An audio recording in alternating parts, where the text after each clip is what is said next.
process is very grueling. There's a lot of there's 2 steps forward, 1 step back. Sometimes it's 2 steps back and 1 step forward. As I said, this is actually our 3rd adoption agency. You go through the process and you find out your adoption agency loses accreditation, or one time we went to go to a country such as Guatemala, which was a very popular country, and because it's a very friendly process, it's a great country to adopt from, but within a year and a half, the country shut down adopting. So we had to start back at ground zero, with a whole new agency and a whole new process. And there's a lot actually. There's reading involved, there's studying involved. We have to do a home study program before you even submit applications. It's basically to credit you, that certify you're adoptable. It has been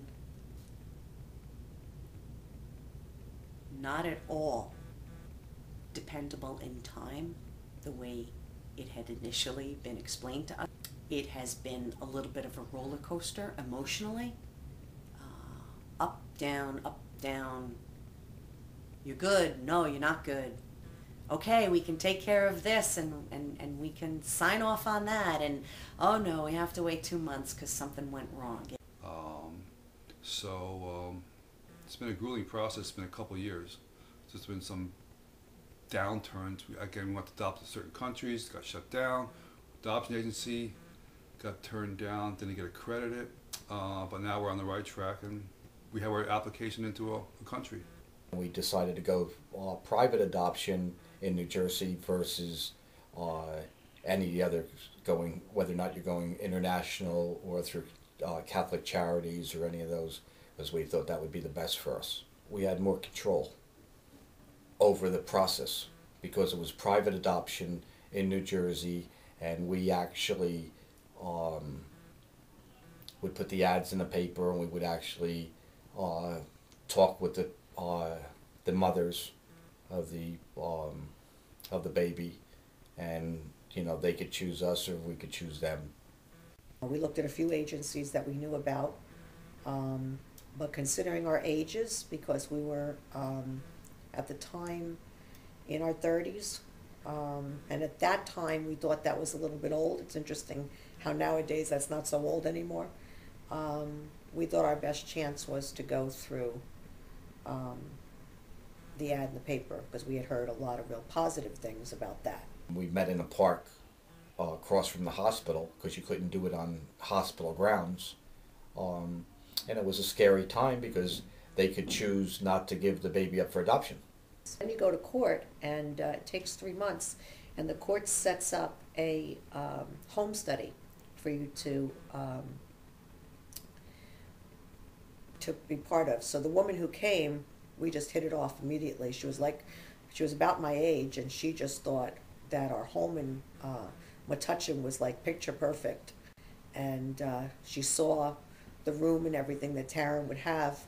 Plus my sister painted a huge mural on the wall, and she just couldn't get over, how Taryn was going to be taken care of. If they gave us the baby and you had it for 4 weeks, you would feel like it was your baby, okay? And if anything was going awry, I said that we'd move to Canada and they would never find us. I always try to treat everyone, and especially my children, equally. My mom and my dad, they were a little bit older. I guess they started my childhood when they were 32, I think. And my dad was big into sports, so he was very involved in coaching us. And my mom was into teaching, so she did a lot of, background home education for us to help us out through our childhood. Both of them have been married currently for 26 years, and they were very, very good, involved parents. I think I'm very close with my brothers. My 2 brothers are younger, but I think I have great relationships with both of them. I think that adoption has affected me in some ways, but not in ways that other people would think. I always grew up knowing that I was adopted. I never feel like there was that shock and awe experience with my parents where they sat me down to tell me I was adopted. I just always knew I was adopted. And I think everyone in my family was the same way. You know, my brothers and my aunts, uncles, everyone knew I was adopted. It was never a big secret. And I think that was extremely healthy because I never felt different. And some people, when you tell them that you're adopted, people don't really understand it if you're not adopted. They have a million questions. They don't want to step on your toes by asking you those questions. But to me, I'm always like, what do you got for me? Because I'll answer any question about it. That to this point, my daughter has had no interest in connecting or knowing anything about her birth mother. There was one time, I always tell people this, there was one time that I was interested in not even meeting, but just seeing a picture or knowing my birth mother and father. It was in high school in biology class. We had to do something with genes and our family tree. And when I did my whole family tree, everyone in my family had dark hair and dark eyes. And then there was me on the family tree with blonde hair and blue eyes. And, you know, our professor marked me wrong, gave me a C on the project. And I told her, this is my family tree. And she's like, it's impossible. It's not, you know, it's not possible with DNA. And I said to her, I was like, no, it is. I told her I was adopted. So then my grade obviously went to an A. But that was the only time I was ever curious because, you know, you wonder what you're going to look like when you grow up or, you know, what your parents look like, where you got your genes from. And that's something that I've never experienced. My daughter that we adopted is a stabilizing force, and I think that her brothers that grew up with her treated her just like you know, there was no difference whether or not you were adopted or not. I absolutely feel blessed that I was able to adopt Taryn. My mother calls her a miracle child, and she certainly was.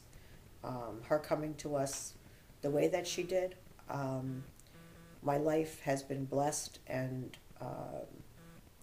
she is absolutely a beautiful person, and we are very, very lucky.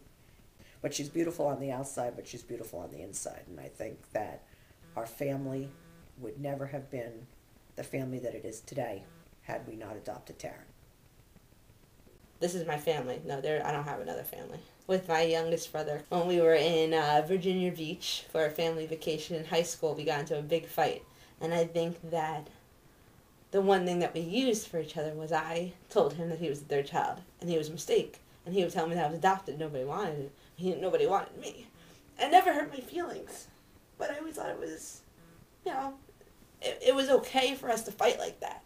Because I never felt like I was adopted. I never felt like I wasn't wanted. So when you would make a comment like that, it was almost stupid. And the same thing with me telling him, being the third child, that nobody wanted him. That he was a mistake. You know, it's not true. It was just something trying to be hurtful, but it wasn't, because I never felt that way. And I still don't feel that way. I don't think I ever will.